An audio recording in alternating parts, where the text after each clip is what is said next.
Hello, my information seekers. I am Pallavi Sanger, your psychologist, and today I am hosting the show.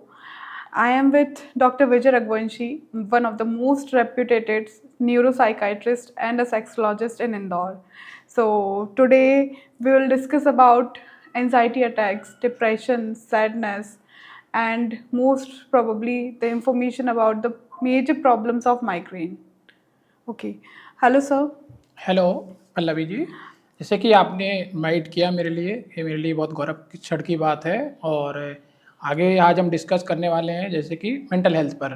तो जो भी आपकी query है और जो जो भी आपके स्टूडेंट की या जो भी आपके पेशेंट की अभी तक क्वेरी है, कुछ भी क्वेरी हो आप पूछ सकते हैं। Okay, so sir, let's start with migraine. Sir migraine क्या होता है? लाइक ये नॉर्मल हेडेक से कैसे इसको आप शो कर सकते हैं, कैसे इसको डिफरेंशिएट कर सकते हैं कि ये माइग्रेन है और ये हेडेक है? देखिए, माइग्रेन एक तरह का ही एक्चुअली क्या होता है कि 90% हेडेक माइग्रेन ही होते हैं मोस्ट ऑफ द। तो क्या होता है कि आजकल जैसे स्टूडेंट है, कोई भी बोल देता है डॉक्टर के पास जाएंगे माइग्रेन है, और एक्चुअली रियलिटी भी यही है। बट माइग्रेन इस तरह से होता है कि उसमें क्या होता है, कुछ क्राइटेरिया होते हैं, उसके कुछ गाइडलाइन होती हैं। और नॉर्मल हेडेक मतलब आप कहीं यहाँ दर्द हो रहा है, कहीं भी दर्द हो रहा है, लेकिन कंटिन्यूशन में दर्द हो रहा है, तो अदर फैक्टर होते हैं। तो अगर माइग्रेन की बात करेंगे तो माइग्रेन में जैसे पल्सेटाइल टाइप का हेडेक होता है ना, वन साइडेड होता है, टू साइडेड होता है, और एक एपिसोडिक होता है। ये इसके कई छोटे क्राइटेरिया जिसको हम आगे और डिस्कस करेंगे। ओके, तो सर माइग्रेन होते कितने टाइप्स के हैं? मतलब देखिए, माइग्रेन एक्चुअली काफ़ी टाइप के होते हैं, है ना। लेकिन मोस्ट कॉमन जो माइग्रेन होता है वो माइग्रेन विदाउट ऑरा, मतलब हमको पता नहीं चलता स्टार्टिंग में क्या होगा, एकदम कुछ भी ट्रिगर फैक्टर हुआ, उसके बाद अचानक से हमारे दोनों साइड पल्सेटाइल हेडेक होगी, और वन साइडेड हो सकती है, टू साइडेड हो सकती है। और हेडेक के साथ साथ में फिर हमको नोसिया आने का फील होता है, लेकिन सीवियर हेडेक है तो साथ में अगर और कुछ देखा जाए तो जैसे फोटोफोबिया, हमको चकाचौंध जैसा लगता है। फिर एक कोई हमको ऐसा लगता है कि यार कोई हमको मतलब कि आवाज़ ना करे, उससे ज़्यादा बहुत प्रॉब्लम होती है लोगों को। और कोई भी हमको ऑर्डरलेस या जो भी ऑर्डर आते हैं, परफ्यूम होता है, ये जो प्रोडक्ट होते हैं उसके कारण भी वो ट्रिगर कर जाता है। ओके, तो ये और साथ में क्या होगा कि ये प्रोग्रेसिव रहेगा। जैसे अगर आज स्टार्ट हुआ है तो हो सकता है 24 आवर, 3 डे, 4 डे होगा, फिर ये एपिसोडिक होगा। ये मोस्ट कॉमन होता है। इसके बाद अगर करे जाए तो एक माइग्रेन विद ऑरा होता है। ऑरा मीन्स पहले हमको कुछ सेंसेशन फील हो जाएंगे, अगर 1 घंटे पहले हमको लग रहा होगा कुछ मतलब फोटोफोबिया जैसा, है ना, ब्लड विजन हो रहा होगा, डिप्लोपिया हो रहा होगा, मतलब डबल डबल दिख रहा होगा, और बटी को भी हो रहा होगा। उसके बाद हमको वो सेम टाइम जो हेडेक के सिम्टम होते हैं वो आ रहे होंगे। फिर एक होता है वेस्टिबुलर हेडेक, जिसको बोलते हैं कि वेस्टिबुलर में क्या होता है कि बटी को हो रहा होगा, साथ में एपिसोड माइग्रेन ही रहेगा, माइग्रेन के जो सिम्टम है वो रहेंगे, बट उसके साथ में बोल रहे हैं सर चक्कर भी आते हैं, जब सिर दर्द करता है इतना चक्कर आते हैं तो हम उसमें सहन नहीं होते हैं, और हमको ऐसा लगता है गिर नहीं जाए हम, वो वाला रहता है। एक हेमीप्लेजिक माइग्रेन होता है, ओके, जिसमें क्या होता है कि बॉडी पूरी की पूरी बॉडी, मतलब यहाँ से वन साइडेड पूरा पूरी बॉडी एपिसोड में, मतलब 10 to 15 डे में, 10 डे में आता है, और पूरी बॉडी में उसको पेन रहता है। दैट टाइम फीलिंग आती है कि चक्कर भी आ सकते हैं, और साथ साथ में वॉमिटिंग के भी सेंसेशन आते हैं। ये जो हेमीप्लेजिक होता है ये मोस्ट ऑफ द फैमिली में, अगर फैमिलियों में जनरेट करता है, एक जनरेशन से दूसरी जनरेशन में होता है। ओके, फिर कुछ हार्मोनल चेंजेस होते हैं, है ना, जिसमें हार्मोनल माइग्रेन बोलते हैं। वो क्या होता है, ड्यूरिंग द मेंस्ट्रुएशन पीरियड जब एमसी आने वाली होती है, उसके उसके बाद में क्या होता है, हार्मोनल चेंजेस होते हैं हमारी बॉडी में, जैसे एस्ट्रोजन लेवल का हाई हो जाना, प्रोजेस्टेरोन का कम हो जाना। इसके कारण भी क्या होता है, जो हमारा हेडेक होता है वो ट्रिगर करता है। तो ये महिलाओं में मोस्ट कॉमन पाया जाता है। फिर कुछ ऐसे माइग्रेन होते हैं जो हेडेक नहीं होता एक्चुअली, विदाउट ऑरा, विदाउट उसको ना, सिर्फ उसमें वर्टिगो फील होगा बस, ओनली वर्टिगो। इसको साइलेंट माइग्रेन बोलते हैं। कभी कभार चक्कर आते रहेंगे, चक्कर आते रहेंगे, और वो भी एपिसोडिक आते हैं। तो ये भी एक तरह के माइग्रेन होता है। Okay, okay. सो सर मतलब कितना इसका पीक लेवल दर्द हो सकता है, कितना ये खतरनाक हो सकता है, और इसके क्या ट्रिगर पॉइंट्स हैं माइग्रेन के? देखिए, खतरनाक की अगर बात करी जाए तो ये काफ़ी, कुछ लोगों में हमने ये देखा गया है कि सर हम बेहोशी हो जाते हैं। मैक्सिमम हमारे पेशेंट स्टार्टिंग में तो बहुत सिंपल आता है, बट कई बार जब माइग्रेन आता है तो हो जाते हैं सर हम बेहोश हो जाते हैं, हमको पता ही नहीं होता। फिर इंजेक्शन लगाए जाते हैं, बहुत जो पेन किलर वाले इंजेक्शन लगाए जाते हैं कोई डॉक्टर के द्वारा।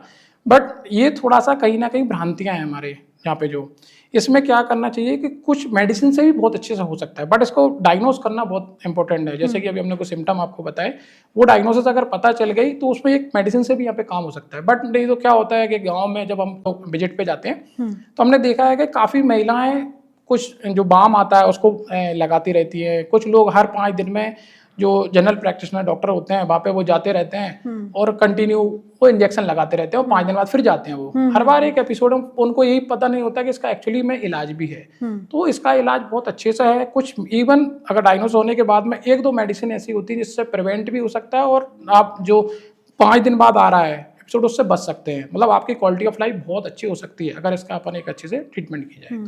तो सर ये मतलब ये बाम जो लगाते हैं इससे तो कुछ ही देर के लिए रिलीफ मिल रहा है। हाँ, अब वो क्या होता है कि अब कुछ गांव में या जहाँ से भी गांव में भी शहर के अंदर भी देखा जाता है तो उन लोगों को आइडिया नहीं होता है, पता नहीं होता इस टाइप का आइडिया, तो वो बाम से अपना काम चलाते रहते हैं। वो बाम को काफी यूज भी करते हैं। कुछ लोगों का तो हमने ये कहानी, जब कुछ पेशेंट आते हैं बताते हैं सर हम एक बाम ही पूरे दिन लगा देते हैं, ये उसमें फिर उनको क्योंकि वो एपिसोडिक होता है तो 3 से 4 दिन में जब भी आएगा तो एक बाम वो खत्म कर देते हैं, फिर नया एपिसोड आता है नया बाम लेके जाते हैं। मतलब उससे ही वो कहीं ना कहीं क्वालिटी ऑफ लाइफ भी जाती है, जो उनका टाइम होता है, वो जो दर्द होता है वो तो होता ही होता है। तो सब चीज़ों से कहीं ना कहीं वो एक प्रॉब्लम में फंसे ही रहते हैं और उससे बाहर नहीं निकल पाते हैं। इसकी अवेयरनेस बहुत ज़रूरी है सर। बिल्कुल अवेयरनेस है, सिम्टम को जानना जरूरी है, कौन से हेडेक होते हैं उसको बहुत जरूरी है चीज़ें। सो सर चलो ये तो गांव की महिलाओं की और लोगों की बात हो गई, बट आजकल सर मॉडर्न शहरों में लाइफस्टाइल सबकी चेंज हो गई है, डिजिटलाइजेशन हो गया है, सब कुछ कंप्यूटर लैपटॉप्स पे काम हो रहा है।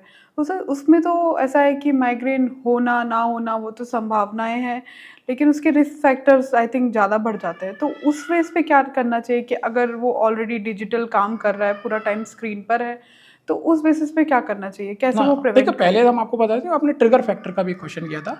ट्रिगर फैक्टर में क्या होता है, बहुत सारे अनगिनत ट्रिगर फैक्टर हैं। अब जैसे फर्स्ट ट्रिगर फैक्टर जैसे मैंने आपको बोला कि अगर हम सुबह उठे और काफ़ी ज़्यादा रोशनी में चले गए, बहुत ज़्यादा रोशनी है यहाँ पे हमारी, तो बॉडी उसको टॉलरेट नहीं कर रही है ना, तो उस टाइम पे भी हमको हो सकता है।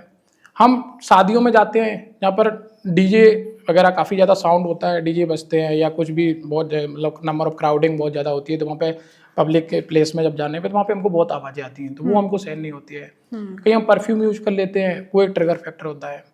साथ में अब हमारा स्ट्रेस से रिलेटेड रहते हैं कि स्ट्रेस अगर किसी को है, बहुत ज़्यादा पूरे दिन से परेशान है, स्ट्रेस काफ़ी है, तो वो भी एक ट्रिगर फैक्टर होता है इसके लिए। स्लीप का प्रॉपर नहीं होना, ये भी एक ट्रिगर फैक्टर है इसका। ठीक है, फिर लोगों में बहुत ज़्यादा तीखा खा लेना ना, जो लोग तीखे खा लेते हैं तो उनका एक नॉर्मल कई बार होता है, हमारे जो पेशेंट आते हैं सर वो गैस चढ़ गई इसके कारण हेडेक हो रही है ना, वो गैस नहीं होती एक्चुअली, जब तीखा खाते हैं तो वो बॉडी उस चीज़ को टॉलरेट नहीं कर पा रही है, तो वो उसको इस टाइप में लगता है।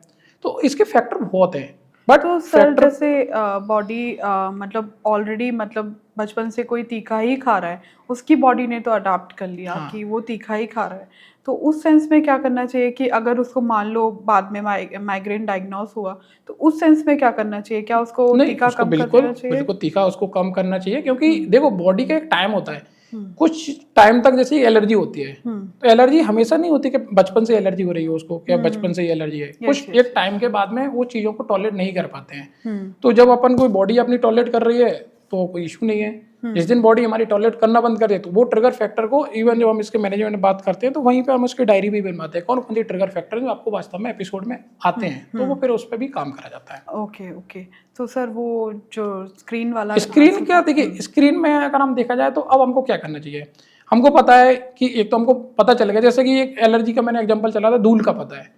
अब हमको पता है कि हमको धूल से प्रॉब्लम होती है तो वहाँ एलर्जी होती है, हमको पता है स्क्रीन से हो रही है तो ये भी तय कि एक एलर्जी होती है। तो अब इसमें हमको सबसे जो कॉमन होता है, जो हम एक नॉर्मल कॉमन सेंस वाली बात होती है कि स्क्रीन को टाइम में थोड़ा ब्रेकअप करें। क्या करें, 15 मिनट के लिए देखें, फिर थोड़ा 10 मिनट या 5 मिनट के लिए अपने एक टाइम करें, तो उसको छोटे छोटे पार्ट में डिवाइड कर देंगे, तो स्क्रीनिंग का जो लंबा समय रहता है ना वो हमारा काफ़ी कम हो जाएगा।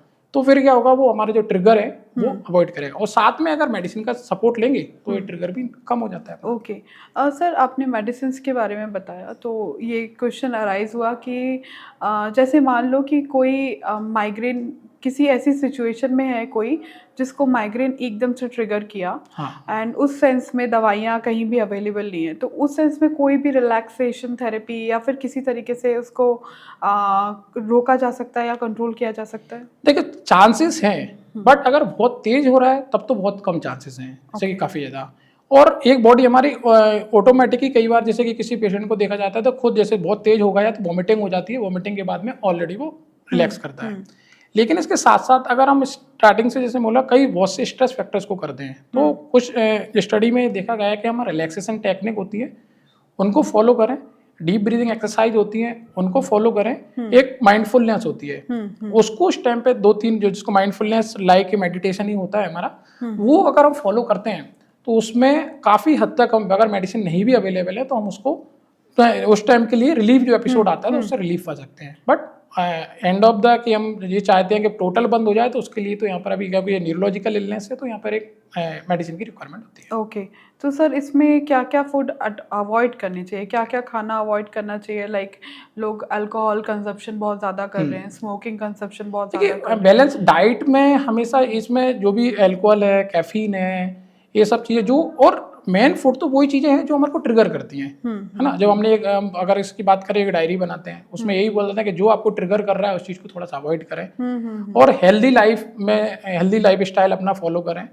और साथ साथ में जैसे कि रूटीन का एक्सरसाइज है, अपना मॉर्निंग वॉक पे है ना, और माइंडफुलनेस है, मेडिटेशन है, इन सब पे अगर अपन डेली वर्क करते हैं डेली रूटीन पे, तो आपका काफ़ी हद तक इस चीज़ से अपन निकल सकते हैं। ओके, सो सर जैसे आजकल छोटे छोटे बच्चों को माइग्रेन बता देते हैं कि इसको दर्द हो रहा है, मान लो कि उसको सिर्फ हेडेक ही है क्योंकि वो बहुत ज़्यादा स्क्रीन टाइम कर रहा है। और सर छोटे छोटे बच्चों को ही आजकल माइग्रेन उभर कर भी आ रहा है, और नहीं भी आ रहा है तो कुछ रील्स के ज़रिए कि हमें ये वाला हेडेक हो रहा है और उस वजह से हमें माइग्रेन ही है। तो उस तरीके से हम बच्चे को कैसे बता सकते हैं कि नहीं ये माइग्रेन नहीं है, ये एक्चुअली में तुम्हारा हेडेक है या तुम्हारे स्क्रीन टाइम की वजह से। देखिए, अब अगर इसका एक एग्जांपल देखें तो हमारे यहाँ पेशेंट बहुत आते हैं, बच्चे आते हैं। अब वो क्या करते हैं, सबसे पहले तो ऑप्थेल्मोलॉजिस्ट के पास जाते हैं, क्योंकि उनको लगता है कि नाई का नंबर तो नहीं बढ़ गया, इसके कारण माइग्रेन नहीं आ रहा। तो ठीक है, जा सकते हैं ऑप्थेल्मोलॉजिस्ट के पास अगर लग रहा है, लेकिन अब उसमें सिम्टम क्या होंगे? अगर आपके पास लग रहा है कि ऐसा माइग्रेन जिसमें क्या हो रहा है कि आप कुछ देखते हैं, काफ़ी टाइम तक देख रहे हैं, जैसे कि आप स्टडी कर रहे हैं, आप मूवी देख रहे हैं, तब आपको हेडेक हो रहा है, और वो भी पल्सेटाइल नहीं होगा, सिर्फ बाहरी होगा। मतलब कि एक होता है उसमें क्या हुआ, आपका ऐसा नहीं होगा पल्सेटाइल हो रहा है, एक साइड हो रहा है, एपिसोडिक हो रहा है, ये नहीं होगा। आप जब जब ज़्यादा पढ़ाई कर लोगे या ज़्यादा तो आपको यहाँ पे सिर्फ एक भारीपन लगेगा, बहुत फील होगा, हैवीनेस यहाँ पे इसको फील होगा, पल्सेटाइल नहीं होगा वो। ओके और उससे हम डिफ्रेंशिएट कर सकते हैं कि वो माइग्रेन नंबर के कारण हो रहा है, क्योंकि हम कभी जब विजन देखते हैं, मूवी देख रहे हैं, तो मूवी के थिएटर में भी हमको उस टाइम पे ज़्यादा टाइम तक नहीं देख सकते, हमको आधे घंटे देख पाएंगे, तो वो कहीं ना कहीं नंबर के कारण होता है। अगर स्क्रीन टाइम भले भी देख रहे हैं लेकिन पल्सेटाइल हेडेक है और क्राइटेरिया फॉलो हो रहा है जो हमने अभी आपको बताए थे कि यहाँ पे वॉमिटिंग सेंसेशन भी आ रहा है ना, वन साइडेड, और जो कुछ क्राइटेरिया उसके फॉलो होते हैं, तो हम माइग्रेन ही उसको ट्रीट करेंगे, और माइग्रेन की तरह ही आगे हम उसको जो ट्रिगर फैक्टर होते हैं उससे अवॉइड करने की कोशिश बताएंगे। ओके, एंड सर ये बहुत मोस्ट कॉमन क्वेश्चन है ये लोगों का कि माइग्रेन में वॉमिटिंग आती है, क्या वो एक मतलब मिथ है या फिर वो सच है कि कुछ खाया पिया नहीं जा सकता और उसमें वॉमिटिंग आ रही है, बहुत सीवियर हेडेक हो रहा है, संभला नहीं जा रहा है, तो उसमें क्या करना बिल्कुल चाहिए? मिथ नहीं है, ये बिल्कुल रियल है। और रियल इसलिए, देखिए ये होता क्या है कि वॉमिटिंग भी क्या आती है, जब हमारी मैंने आपको पहले ही बताया, it is a like allergy है सब चीज़ का। अब बॉडी टॉलरेट नहीं कर रही तो बॉडी ने क्या सिम्टम क्रिएट करा, हेडेक। जैसे कि आपने बोला कि यहाँ से क्या है, साउंड गया, यहाँ से क्या गया, आपकी धूप या कोई भी लाइट गई, यहाँ से आपका परफ्यूम वगैरह गए, Yes. तो जो भी सेंसेशन होते हैं, यहाँ पे हमारा तीखा खाना गया, तो ये सब चारों जो हमारे सेंसेशन है, ये हमारी बॉडी टॉलरेट नहीं करती है। बॉडी ने टॉलरेट नहीं किया तो बॉडी क्या करेगी, उसको किसी के रूप में निकालेगी, लाइक वो हेडेक के रूप में निकलता है। अब हेडेक जब हो गया है, अब हेडेक के साथ साथ में हेडेक टॉलरेट नहीं हो रहा है, तो जब हेडेक इनिशियल फेजेस में वोमिटिंग नहीं आती, वोमिटिंग आएगी लास्ट में, जब हेडेक टॉलरेट ही नहीं होगा, तो वो जब वोमिटिंग हो जाती है तो बॉडी तो अपने आप को थोड़ा सा रिलैक्स करना चाहती है अपनी प्रतिरोधक क्षमता के कारण, उससे ही ऑटोमेटिक अपना करना चाहिए, मतलब वोमिटिंग सेंसेशन आते हैं और वोमिटिंग हो जाती है, तो वहाँ के कई पेशेंट, मतलब ये अच्छी चीज है कि अगर माइग्रेन में वॉमिटिंग आ रही है तो हो गई है तो प्रॉब्लम नहीं है। तो और अगर बहुत ज्यादा फ्रिक्वेंट आ रही है तो सर बिल्कुल डॉक्टर से कंसल्ट करना चाहिए इसके लिए, और ट्रीटमेंट तो है ही, अगर ट्रीटमेंट कराएंगे तो वोमिटिंग आएगी नहीं। तो सर माइग्रेन और डिप्रेशन में कोई रिलेशन है क्या, मतलब इससे? नहीं, यहाँ पर कई बार फॉल्स जो होती है डायग्नोसिस हो जाती है, जैसे कि अगर कुछ टाइम मिला, डॉक्टर के पास टाइम नहीं है आपसे, जैसे हमारे पास ये आपको माइग्रेन था और आप आए, तो मैंने पूछा कि आप माइग्रेन, आपको क्या समस्या है? सर सिर दर्द रहता है, काम में मन नहीं लगता है, क्योंकि जब भी आपको एपिसोड आ रहा है, जैसे 15 डे के लिए माइग्रेन हो रहा है, तो आपको उस टाइम पे काम में मन भी नहीं लगेगा, आपको इच्छा नहीं होगी काम करने की, लोगों से मिलने की इच्छा नहीं होगी, अकेले रहने की इच्छा होगी।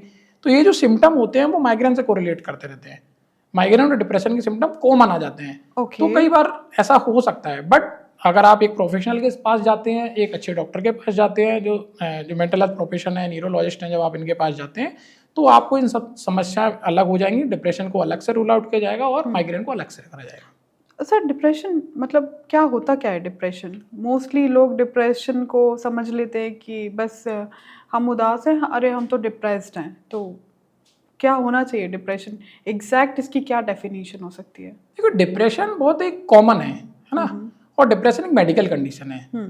अगर हम इसमें देखा जाए तो अगर डिप्रेशन क्या होता है कि जैसे कि यहाँ पर हमारा 15 दिन के लिए एटलीस्ट अगर जो डायग्नोसिस के लिए देखा जाए तो 15 दिन के लिए अगर हम सैडनेस है, कोई रीजन भी हो सकता है, विदाउट रीजन भी, कोई एक्सटर्नल फैक्टर हो सकता है और नहीं भी हो सकता है, तो हम काफ़ी सैड हैं, हमारा कहीं मन नहीं लग रहा है, जाने में नहीं लगता, हमारा लॉस ऑफ इंटरेस्ट है कि कोई भी एक्टिविटी हम जैसे पहले करते थे, जैसे घूमने जाना, वर्क प्लेस पे जैसे बच्चे होते हैं उनका अटेंशन कंसंट्रेशन पढ़ाई में मन लगना, तो वो नहीं लगेगा। मतलब जो भी हमारी प्लेजरेबल एक्टिविटी होती हैं वो कहीं ना कहीं हमारी कम हो जाती हैं उसमें। फिर अगर देखा जाता था और इसमें कि अब कुछ टाइम बाद ही उनको जो लगेगा उसके साथ साथ में उनका कॉन्फिडेंस काफ़ी कम हो जाएगा। ओके। अगर आपने उस टाइम पे उनको कोई काम दिया है, कोई भी काम देंगे तो वो काम नहीं कर पाएंगे, तो कॉन्फिडेंस कम हो जाता है और स्लीप, एपेटाइट, इन सब में चेंजेस आने लगते हैं। इसको ही डिप्रेशन बोलते हैं। ओके। तो सर सैडनेस और डिप्रेशन को कैसे रिलेट कर सकते हैं कि यही सैडनेस है और यही डिप्रेशन है? हाँ, अब सैडनेस तो देखिए कभी भी हो सकती है, जिसमें सैडनेस में क्या होता है कि जैसे कि आप ऑफिस में काम कर रहे हैं, वर्क प्लेस में बॉस ने कुछ बोल दिया और आप एक दिन के लिए गए और बॉस पे गुस्सा होगा, यार उसने ऐसे कैसे बोल दिया है ना, और पूरे दिन सब आपका मतलब जो भी आप काम कर रहे थे वो आप में काम में मन नहीं लग रहा है, पूरे दिन से आप उदास है, बॉस ही बॉस को आप जो भी आपके कमेंट करना है, जो भी आपको आर्ग्यू करना है बॉस के बारे में, आप पूरे दिन ओवर थिंकिंग हो रही है आपके पास, तो ये सैडनेस है। बट इसके साथ साथ में अगर ये ट्रिगर फैक्टर कंटिन्यूअस 15 डे तक बना रहता है और इसके कारण जो हमारा क्राइटेरिया कुछ फॉलो होते हैं, जैसे मैंने बोला loss of interest, other activity में भी कहीं मन नहीं लगना, तो ये डिप्रेशन है। फैक्टर एक ही है, पर सैडनेस सिर्फ कुछ टाइम के लिए होती है और ये परसिस्टेंट होती है, इसलिए बोलते हैं परसिस्टेंट डिप्रेशन। मतलब सैडनेस तो सिर्फ एक फीलिंग है, एक इमोशन है, और डिप्रेशन ऑब्वियसली मेडिकल कंडीशन है। मेडिकल कंडीशन है। तो सर डिप्रेशन के क्या सिम्टम्स हैं कि ये शुरुआती स्टार्टिंग हो गई है, माइल्ड है डिप्रेशन, हम पता लगा सकते हैं कि अब डिप्रेशन है and we have to go to the doctor? देखिए माइल्ड डिप्रेशन में क्या होता है कि हमारे को जैसे कि लॉस ऑफ जो सैडनेस है ना, सैडनेस होती है, लॉस ऑफ इंटरेस्ट है, और आपकी सुबह सुबह जो थकावट होती है वो फील होती है ना, ये एक बेसिक रहता है। फिर इसके बाद में स्लीप है, एपेटाइट है, ये चेंजेस हो जाते हैं माइल्ड में, जिसमें जैसे कि लॉस ऑफ इंटरेस्ट तो काफ़ी रहेगा ही रहेगा, यहाँ पे हमारा जना अभी स्टार्टिंग में मैंने बताया कहीं जाने का मन नहीं करना, लोगों से मिलना नहीं है ना, और जो अपनी प्लेजरेबल एक्टिविटी है वो काफ़ी रिड्यूज हो जाती हैं। जैसे अगर कुछ वर्क प्लेस की बात करें तो जैसे पार्टनर है, पार्टनर के साथ में नॉर्मल इंटीमेट रहते हैं लोग, तो वो भी चीज़ें कम हो जाती हैं। मतलब हमारा जो जहाँ पे हमको इंटरेस्ट हो रहा था लाइफ का वो एक ख़त्म हो जाता है गोल। फिर ये रहेगा इसके साथ साथ में, अब अगर उनसे अगर कोई अपन बातें करते हैं, अगर फैमिली में बात करें तो फैमिली में क्या होता है, वो बहुत ज़्यादा चिड़चिड़े हो जाते हैं, गुस्सा करने लगते हैं। आपने कोई भी उनसे आर्ग्यू करा, यार ये करना है काम, या बॉस ने कुछ काम दिया ये करना है, तो वो उनको टॉलरेट ही नहीं करते हैं, कैसे कैसे दे दिया काम। फिर उनका कॉन्फिडेंस भी लो रहता है। कॉन्फिडेंस की बात करें तो आपने जैसे कि अगर स्कूल में बच्चे, अगर पहले क्या होता था कि वो 10 किताब को भी पढ़ने की कोशिश करता था, उसका कॉन्फिडेंस बहुत हाई होता है, नहीं यार मैं ये भी क्वेश्चन सॉल्व कर लूंगा, ये भी कर लूंगा, ये भी कर लूंगा। बट इसमें क्या होता है, वो क्वेश्चन भी सॉल्व नहीं कर पाता, उसको एक क्वेश्चन भी अगर उसको दे दिया ऐसा लगेगा यार इतना बड़ा कैसे कर पाऊंगा मैं, ये मैं कर ही नहीं सकता हूँ, ये मेरी कोशिश ही नहीं है। फिर उसमें एक आता है इसके साथ साथ में गिल्ट फील होने लगता है, क्योंकि ये एक्चुअली नेगेटिव थॉट आए उसको, क्योंकि मैं कुछ नहीं कर सकता, मेरे साथ ये नहीं हो पा रहा, लो इंटरेस्ट हो गया, तो उसकी ओवरऑल फीलिंग जो होती है वो नेगेटिव थॉट में कन्वर्ट हो जाती है।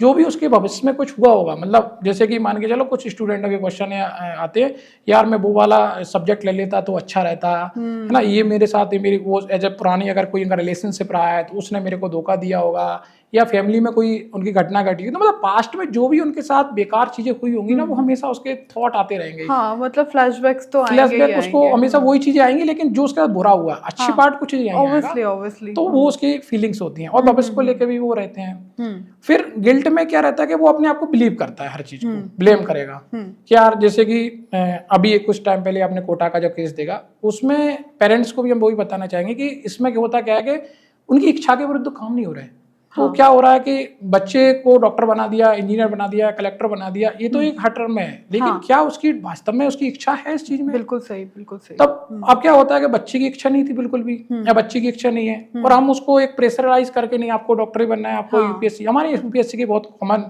कॉल भी आते हैं और हम उनको काउंसलिंग भी करते हैं। तो ऐसे बहुत बच्चे हैं जो चाहते नहीं है, बट पेरेंट के द्वारा दबाव बनाया जाता है कि आपको ये करना है। हाँ, जितनी इंडियन सोसाइटी हमारी अच्छी है, तो वो उतने क्या pros and एक्चुअली cons बाहरी भी हैं। चीजों को देख रही है, हम ये नहीं देख पा रहा कि बच्चा जो 10th क्लास के बाद में उसको समझना पड़ता है कि यार उसने सब्जेक्ट लिया ठीक है, बट उसने उसकी कैपेबिलिटी है, वो अंडरस्टैंड कर भी पा रहा है कि नहीं कर पा रहा, उसको मजा आना चाहिए कोई भी चीज में। अब वो दबाव में है, तो वो उसके बाद में पेशेंट या तो वो जो अपना जो रहता है, इसको डिप्रेशन आया है, वो या तो ब्लेम करेगा खुद पर, क्या बोलेगा यार ये भी मेरी गलती है, मुझसे ही नहीं हो पा रहा, पापा ने तो मुझे हेल्प करी, पापा तो मेरा सब कुछ अच्छा करना चाह रहे हैं, लेकिन मुझसे ही नहीं हो पा रहा। तो वो खुद को ब्लेम करते करते वो इतनी सीवियरिटी पहुंच जाता है, कहीं ना कहीं उसको सुसाइडल थॉट पर भी पहुंच जाता है वो। क्यों? क्योंकि उसने कहा कि सब कुछ गलती मेरी है, क्योंकि पापा ने मेरे को पैसा दिया, पापा ने अच्छी कोचिंग लगाई और मैं ही नहीं कर पा रहा। बट ये भूल गया कि यार वो मेरा प्लेजरेबल एक्टिविटी नहीं थी। एग्जैक्टली, है ना?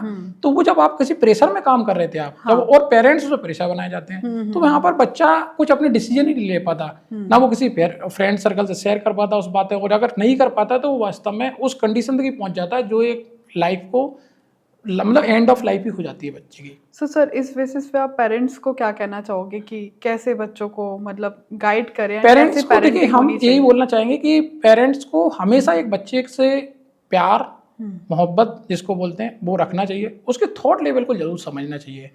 अगर पेरेंट्स उसके वाइब्स को, उसके अंडरस्टैंडिंग को, उसके प्लेजरेबल एक्टिविटी को समझेंगे कि वो चाहता क्या है एक्चुअल में, वो वास्तव में आर्टिस्ट है तो आर्टिस्ट वाला काम दें, वो अगर एक्टर की लाइन में जाना चाहता है तो एक्टर बनना चाहता है तो बिल्कुल बनने दें। अब क्या होगा उसका एंड वही जानेगा, क्योंकि उसकी एक्चुअली उसका मन का काम होगा ना, तो वो उसको कभी उसको गिल्ट फील नहीं होगा कि यार मेरे को पसंद था, नहीं हुआ कोई बात नहीं, पसंद तो है ना।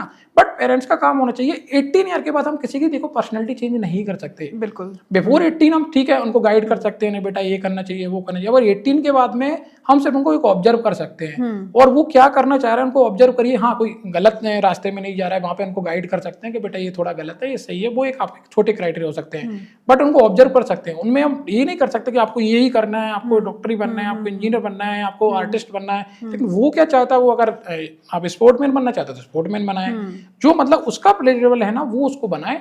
तो काफी हद तक हम इस डिप्रेशन वाले फेज से भी, और स्टूडेंट की एक बेहतर ग्रोथ जिसको बोलते हैं कि क्वालिटी ऑफ लाइफ उसकी सुधरेगी, वो काफी अच्छा उसका रिजल्ट रहेगा जिंदगी भर वो हैप्पी रहेगा। तो सर, इस बेसिस में चलें, पेरेंट्स तो मान गए कि हाँ चलो ठीक है हम इस तरीके की पेरेंटिंग करेंगे, और सेकंड पॉइंट पे स्टूडेंट जो है वो डामाडोल हो रहा है कि नहीं मैं तो ये करूँगा, फिर उसके बाद वो बदल जाता है कि मैं ये करूँगा, एंड देन वो उसी सिचुएशन में डिप्रेस्ड हो जाता है। तो उस बेसिस में आप स्टूडेंट्स के लिए क्या कहना चाहेंगे? नहीं, स्टूडेंट को देखो, पहले वही बोला ना कि हमको जब भी कोई भी डिसीजन ले, वो स्टूडेंट बदलता कब है, क्योंकि पहले उसके अलग थॉट दे दिए, चेंज कर दिए, फिर उसके अलग थॉट दे दिए। बिल्कुल। स्टार्टिंग से ही हम उसको, जब अगर उसका लाइन अच्छी रहेगी और वो उसकी प्लेजरेबल जो चीजें रहती हैं, अगर वो उसमें काम करेगा तो स्टूडेंट को डाउट नहीं आएगा, क्योंकि उसने पहले जो डिसीजन लिया है उसने खुद नहीं लिया। हाँ, फिर उसके बाद अगर कई बार ऐसा होता है ना कि हम जैसे कि अगर एग्जांपल बात करें, यूपीएससी में चले गए, है ना। हाँ। अब यूपीएससी के बच्चे होते हैं, हम मानते हैं कि एग्जाम बहुत टफ होता है, 3 स्टेज होती है ना, तो उस स्टेज तक कभी पार नहीं हो पाते हैं, लेकिन उसने अपना काम किया, तो अब उसको क्विट करना है तो फैमिली मेंबर से सपोर्ट लेके बात करके, क्या मेरे पास, मैंने पूरा अपना एफर्ट लगा दिया है, अब मेरे को नहीं आ रहा, अब मैं दूसरा एक पार्ट में जा सकता है। हाँ। तो अभी भी पेरेंट्स को उसी से यही पूछना चाहिए कि बेटा दूसरा और कोई ऑप्शन है तुम्हारे पास, और को सोच रखा है तुमने, तो वहां पर हम ऐसा नहीं बोले कि नहीं पेरेंट्स क्या, नहीं तुमको अब इसमें फंस गए हो तो इसमें अब तुम कुछ नहीं कर पाओगे, और कोई कमेंट नहीं करना है। आप कमेंट करने का काम आपका 18 ईयर के पहले था, जो आपने करना था जो आप कर दिया। कमेंट आपको कभी नहीं करना है, और आपको मतलब कि आपको किसी चीज को, वर्ड को बार बार एक ही कमेंट करके हम उसको क्या करा देते हैं, और जिसका कॉन्फिडेंस है ना काफी लो हो जाता है। तो हम कॉन्फिडेंस भी लो नहीं करना उसका, तो काफी हद तक हम इस चीजों से निकल सकते हैं। ओके। तो सर, जैसे ऑब्वियसली सैडनेस तो इमोशन है, तो सर डिप्रेशन को मतलब कौन सी स्टेज में है कि उसको जल्दी से ठीक किया जा सकता है? देखिए, डिप्रेशन को एक्चुअली स्टेज से मतलब नहीं होता, बट अगर हमको, जैसे कि मैंने स्टार्टिंग बताया कि माइल्ड अगर सिम्टम आ रहे हैं, माइल्ड सिम्टम में क्या हो रहा है कि उसको मन अच्छा नहीं रह रहा, सैडनेस रह रहा है। अब जो, और एक्चुअली समझ में कब आता है डिप्रेशन, सबसे अच्छा पार्ट होता है इसमें, जो भी जिस वर्क प्लेस पे है, मतलब मैंने अभी एग्जांपल बताया, स्टूडेंट है, उसका टेंशन कंसंट्रेशन कम हो गया। पहले बच्चा स्टूडेंट बहुत बढ़िया था, अब पहले उसकी अगर क्लास में देखा जाए तो वो टॉपर भी था, 98% आते थे, बट अचानक से उसके 2-3 महीने से ऐसा दिख रहा है उसका ग्राफ एकदम खराब है। यहाँ पर उसकी क्लिक करना चाहिए हमको कि ऐसा क्या हुआ कि इसके फिर हम उसको पेरेंट्स से या जो भी बात कर सकते हैं उससे बात करें।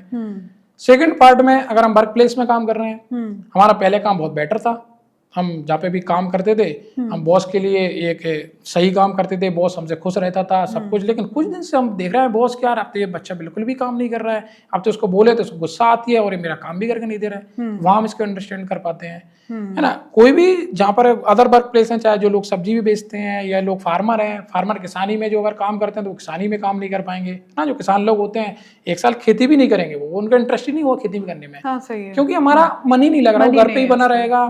तो हर एक इंसान का जो भी उसका वर्क प्लेस होता है वहां से सबसे अच्छा, रिलेशनशिप की बात करें काफी डाइवोर्स होते हैं इसके कारण, बिल्कुल मैक्सिमम होते हैं। क्या होता है कि एक दूसरे को इसके बारे में समझ में नहीं आता। अब वो इवन खासकर नए नए कपल में बहुत होता है कि नए नए में क्या होता है, both are adjust for the new married, है ना। न्यू कपल जैसे बनते हैं तो न्यू मैरिड के दोनों के लिए मैरिड हुए हैं और एडजस्ट करने में इशू आते ही है।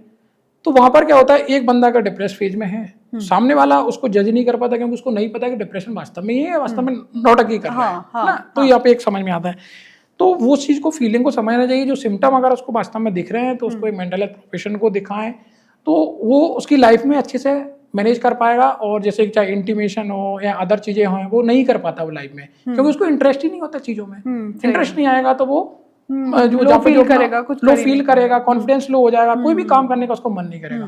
तो जब रिलेशनशिप में भी कहीं ना कहीं होता है तो ऐसे डाइवोर्स की तरफ ना जाते हुए उसकी फीलिंग को समझे, चाहे मेल फीमेल की तरफ, फीमेल मेल की, दोनों की एक एम्पैथी इसको बोलते हैं, उनकी तरफ हमने काम करना चाहिए। सही है सर। तो सर ये कैसे पता चलेगा कि अब डिप्रेशन है इसको और अब इसको अटेंशन की ज़रूरत है? ये क्या अपने आप ठीक हो सकता है सर डिप्रेशन? नहीं, डिप्रेशन देखिए कई बार अगर माइल्ड केसेस हैं तो हमारा लाइफ स्टाइल मॉडिफिकेशन में भी चांसेस होते हैं, लेकिन माइल्डली केसेस में होगा, है ना। लेकिन ऐसा नहीं है कि अगर एक बार डिप्रेशन ठीक हो गया माइल्ड में तो हमारे ऐसे कई पेशेंट वो आते हैं, कॉल आते हैं, सर हमको जब 12th क्लास में थे तब भी हमको 2-15 दिन के लिए था, बट हमने थोड़ा बहुत ही लगा, 15-20 दिन रहा, फिर वो चला गया था, लेकिन फिर आ गया ये, है ना। ये वास्तव में सही है, कई एपिसोडिक होता है और माइल्ड अगर मॉडरेट है तो बिना मेडिसिन के भी चला जाता है। लेकिन मेडिसिन ले लेते तो हो सकता है चांस है कि उसका आगे नहीं आएगा, और अगर मेडिसिन नहीं ली तो चांस है कि फिर से वो ट्रिगर कहीं ना कहीं करेगा। ओके। तो सर एक बात बताइए कि अब इसको अटेंशन की ज़रूरत है, अब इसको डायग्नोज भी कर लिया, हर चीज़ हो गई, तो ऐसा कौन सा स्टेज आता है जब ये सुसाइडियल हो जाता है, ये सुसाइड में कन्वर्ट हो जाता है? आप देख तो रहे हैं सर कितने सुसाइडल केसेस आ रहे हैं, हम क्योर ही नहीं कर पा रहे हैं लोगों को। नहीं, बिल्कुल देखिए सुसाइड में हमको 3 चीज़ें फेस होती हैं। सुसाइड का मतलब होता है उसमें 3 डिल्यूजन आ जाते हैं, हेल्पलेसनेस, बर्थलेसनेस और होपलेसनेस। जब सिम्टम आ रहे थे उसको डिप्रेशन के, जैसे कि अपन ने इनिशियल में सब बताया कि उसको लॉस ऑफ इंटरेस्ट हो गया, प्लेजरल एक्टिविटी चली गई, अब वो उसको सब कुछ अंधकार सा दिखता है ना, उसको नेगेटिव थॉट आ ही रहे हैं, तो अब उसको भविष्य और सब चीज़ें नहीं दिख रही। अब उसमें 3 टर्म उसके इतने ज़्यादा परफेक्ट हो जाएंगे, इसको बोलते हैं डिल्यूजन में क्या होता है, होपलेसनेस में अब उसको भविष्य में कोई उसकी ऐसा नहीं लगेगा मेरी कोई सहायता करेगा, अब मेरा कोई सहायता करने वाला बच्चा भी है, और वो होप खो चुका होगा अपनी ज़िंदगी से लेके। हेल्पलेसनेस में क्या होता है, वो ये समझता कि मेरी कोई हेल्प नहीं करने वाला, है ना। होप में वो आसान नहीं रहता और उसमें कोई मेरी हेल्प नहीं करेगा, जो भी मेरे फैमिली मेम्बर हैं कोई मेरी हेल्प नहीं करेगा।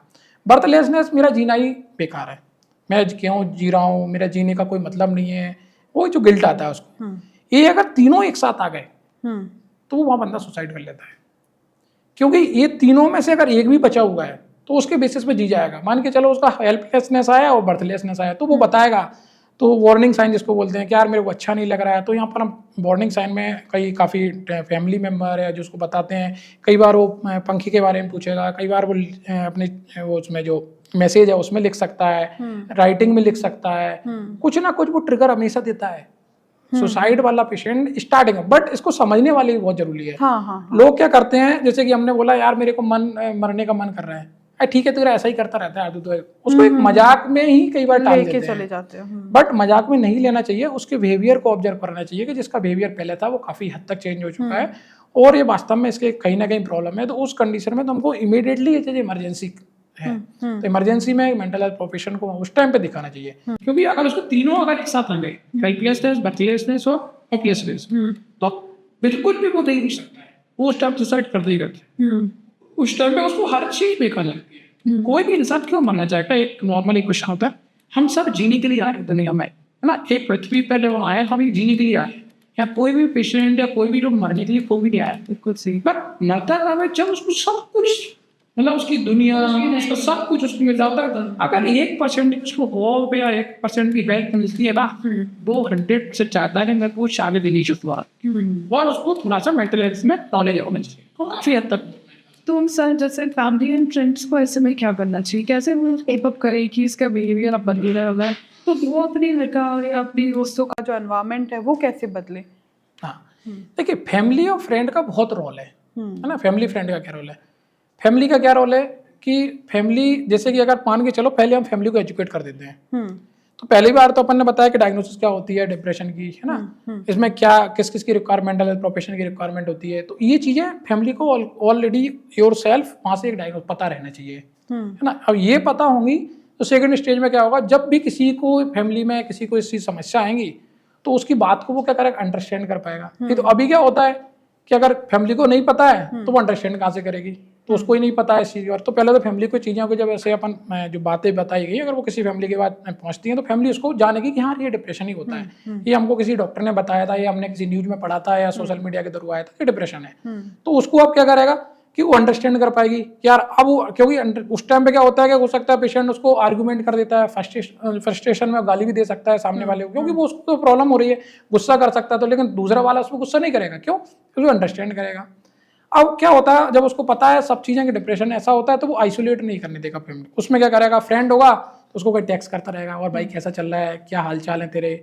फैमिली मेंबर को पता होगा तो वो उससे डेली टच में रहेंगे, कुछ उसको कनेक्ट रहेंगे।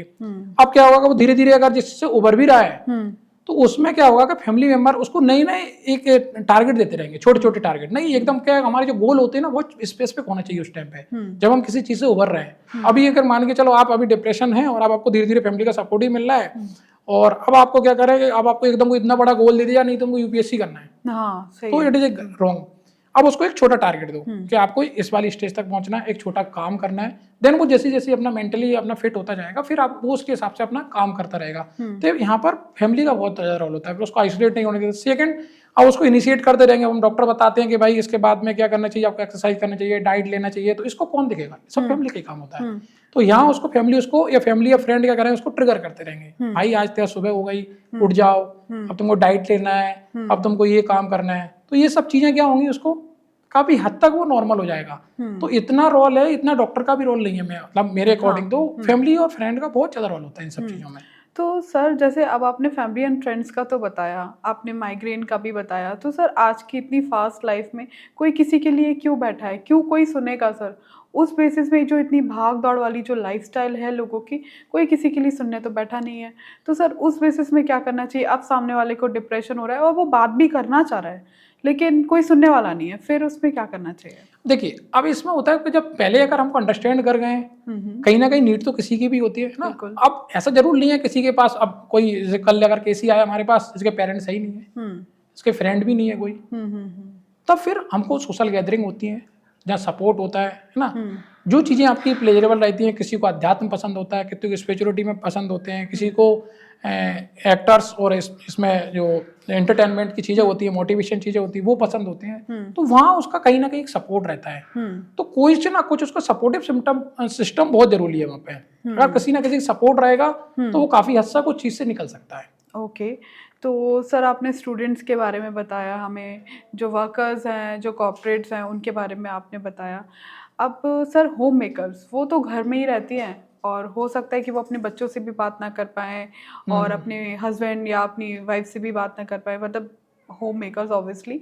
तो सर उस बेसिस में क्या करना चाहिए कि होम मेकर्स क्या करें एग्जैक्टली, किससे बात करें, और अगर उनको वाकई में डिप्रेशन है तो कैसे उसको वो कोप अप करें और कैसे क्योर करें? देखिए सबसे कॉपिंग के लिए तो जब अगर डिप्रेशन का है तो इनिशियल फेजेस में तो हम उसको वही बोलते हैं कि अगर माइल्ड टू मॉडरेट है तो पहले उसको लाइफ स्टाइल पे ही फोकस करना चाहिए। इवन आप यकीन नहीं मानेंगे, एक मेरा केस था साथ में, वो उनका कोविड के बाद उनको 2-3 महीने मेरे को डेली बोलते थे कि सर मेरे को आज डिप्रेशन हो रहा है, घर में रहते थे वो। लेकिन मैंने उनको होप वही था कि मैंने उनका लाइफ स्टाइल मॉडिफिकेशन इतना अच्छा था, उनका वो उन्होंने बंद नहीं किया। मॉर्निंग वॉक जाना, शाम को इन्होंने क्लब ज्वाइन कर रखा तो आपका वहाँ पे जो है अपना वर्क करना है ना, या मतलब जो भी उनकी एक्टिविटी स्पोर्ट में गेम खेलना, तो वो सब चीजें कुछ ना कुछ करते रहते थे वो। ओके। उनका पूरा दिन का जो रूटीन था, उनका जो वर्क स्टाइल था वो करते रहे, उन्होंने उस चीज पे कम्प्रोमाइज नहीं किया।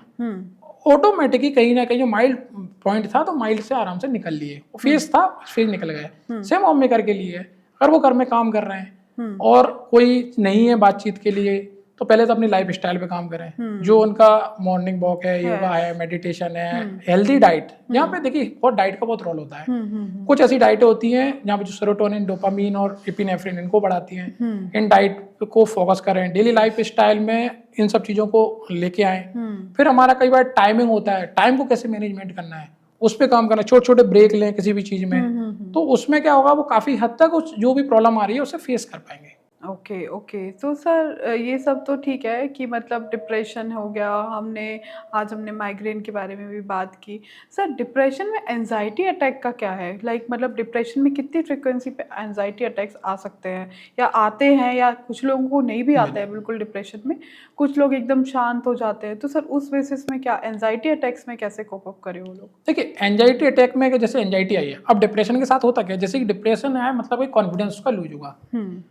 अब आपने उसके पास अगर अभी आपने कुछ भी उसको दे दिया, कोई भी काम दे दिया, तो उसको क्या होगा, घबराहट होगी, एंजाइटी वो होगी, घबराहट बोलेगा घबराहट हो रही है सर, ना फीलिंग अनएजीनेस ऐसा लग रहा है, अच्छा नहीं लग रहा है, वोमिटिंग जैसा ही फील होता है, हाथ पैर कप रहे हैं। क्यों? क्योंकि उसका कॉन्फिडेंस एकदम लो है, और कॉन्फिडेंस में तब आपने कुछ उसको ट्रिगर कर दिया, क्या उसको या तो उसको कुछ काम याद आ जाए कि यार मेरा वो काम रहे, या उसको आपने कुछ काम दे दिया है, बॉस ने काम दे दिया, तो उसको वहां पे वो पैनिक अटैक करने लगता है, जिसको आगे चल के पैनिक अटैक में चेंज हो जाता है। तो यहाँ पर जो सबसे अच्छा बताया जाता है, जहाँ पे देखो साइकोथेरेपी का भी यहाँ पे काम होता है, वो तो एक पार्ट है ही ना, जो एक्सटर्नल फैक्टर है उस पर कैसे काम, वो वाला ही अलग ही डिस्कशन है अपना। जो एनवायरमेंटल फैक्टर है वो क्या क्या ट्रिगर फैक्टर होते हैं, उनको कैसे अवॉइड करना है, वो एक पार्ट होता है। फिर यहाँ पे एक छोटा सा पार्ट होता है रिलैक्सेशन टेक्निक।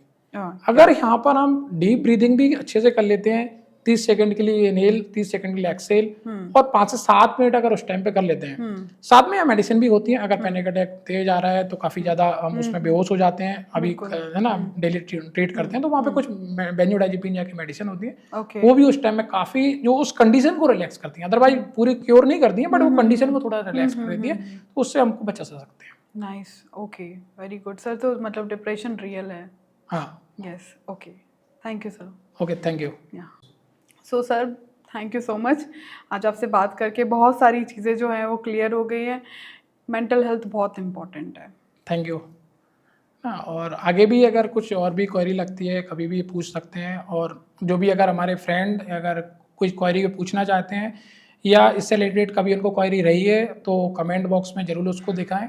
हम आगे जो भी हमारा कोई भी पॉडकास्ट आएगा उसमें हम इस क्वेश्चन को राइज करेंगे और आपकी जो भी प्रॉब्लम होगी उसको सॉल्व करने की कोशिश करेंगे। आपसे ऑनलाइन विजिट भी हो सकता है, ऑनलाइन मीटअप भी हो सकता है, या फिर क्लिनिक विजिट करना, कैसा क्या आपको सही लगता है कि अब लोग आपको देख रहे हैं तो ऑब्वियसली वो आपसे पूछेंगे कि सर मुझे ये प्रॉब्लम हो रही है, तो किस तरीके से आप उनको बुलाएंगे? आप online is the best option? जो भी रहता, जो भी इनको कंफर्ट होता है, कम ऑनलाइन भी कंसल्टेशन अवेलेबल है ना, बट कुछ क्राइटेरिया होते हैं ऑनलाइन के, उसको फॉलो करना होता है, टेली मेडिसिन होता है, और अदरवाइज हम अवेलेबल भी होते हैं, है ना। तो मेरा clinic DP jewellers high court के पास है, वहाँ पे गूगल पे भी सर्च कर सकते हैं उसके लिए, ना, डॉक्टर विजय रघुवंशी के नाम से है।